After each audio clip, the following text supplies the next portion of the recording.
Nabigyan na ng titulo ang 5 paaralan na nasa ilalim ng Department of Education sa Pampanga.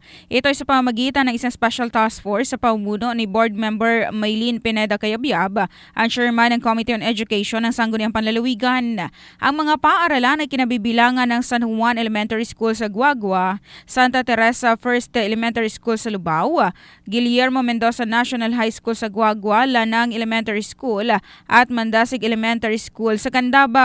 Samantala, kasama rin sa task force ang Department of Environment and Natural Resources, ang Registry of Deeds at Assessor's Office ng iba't ibang mga local government unit sa probinsya na siyang nagtulong-tulong para maproseso ang mga titulo ng mga paaralan. Samantala, ilalagay umano sa DepEd ang mga land titles ng mga nasabing eskwelahan.